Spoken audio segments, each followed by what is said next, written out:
साथियों नमस्कार। आइए आज एक छोटी सी कहानी के माध्यम से आपको सनातन धर्म के महत्वपूर्ण पहलुओं से अवगत करवाएं। एक बार अयोध्या में राघवेंद्र भगवान श्री राम ने अपने पितरों का श्राद्ध करने के लिए ब्राह्मण भोजन का आयोजन किया। ब्राह्मण भोजन में सम्मिलित होने के लिए दूर दूर से ब्राह्मणों की टोलियां आने लगीं।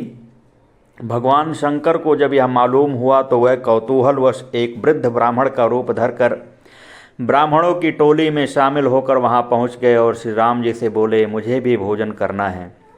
अंतर्यामी भगवान श्री राम बूढ़े ब्राह्मण को पहचान गए और समझ गए कि भगवान शंकर ही मेरी परीक्षा करने यहाँ पधारे हैं।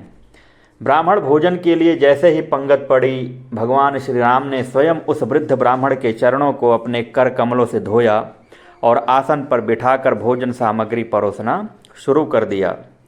छोटे भाई लक्ष्मण जी भगवान शंकर को जो भी वस्तु परोसते, शंकर जी उसे एक ही ग्रास में खत्म कर देते। उनकी पत्तल पर कोई सामान बचता ही नहीं था। सभी परोसने वाले उस बूढ़े ब्राह्मण की पत्तल में सामग्री भरने में लग गए, पर पत्तल तो खाली की खाली ही नजर आती। श्री राम जी मन ही मन मुस्कुराते हुए शंकर जी की यह लीला देख रहे थे। भोजन समाप्त होते देख महल में चिंता होने लग गई।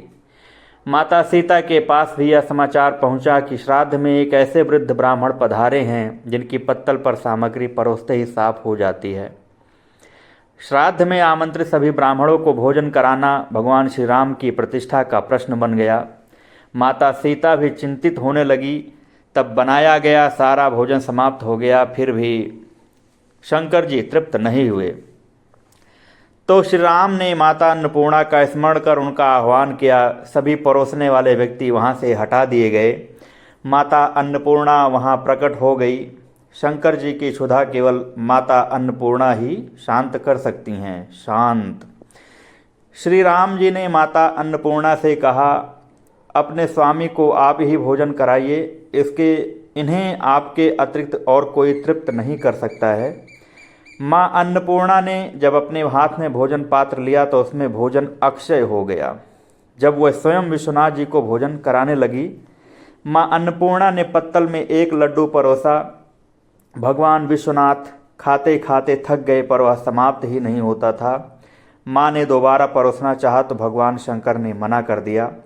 शंकर जी हंसते हुए डकार लेने लगे और बोले, तुम्हें आना पड़ा, अब तो मैं तृप्त हो गया। माँ अन्नपूर्णा काशी की अधीश्वरी हैं, इसीलिए वहाँ एक कहावत प्रचलित है, बाबा बाबा सब कहे माई कहे न कोय, और बाबा के दरबार में माई कहें सो होए। अब शंकर जी भगवान श्री राम सीता की मर्यादा की परीक्षा लेने लगे।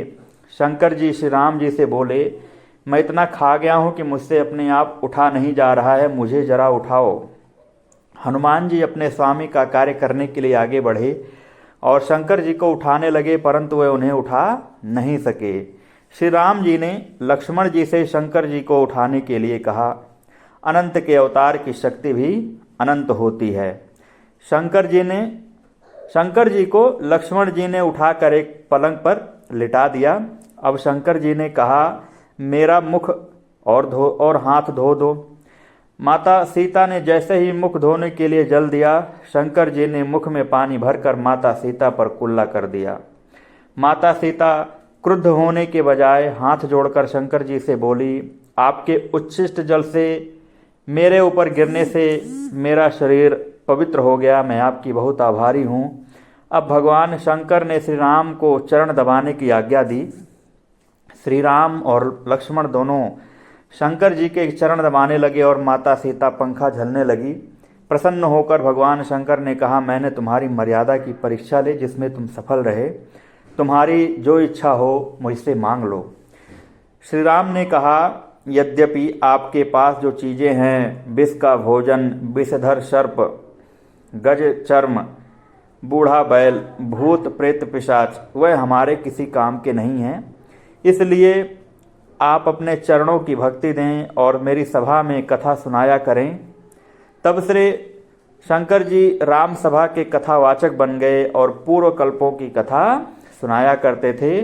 साथियों, अगर ये कहानी आपको पसंद आई हो तो हमारे चैनल को लाइक करें, सब्सक्राइब करें और अपने दोस्तों के साथ इसे साझा करें। धन्यवाद।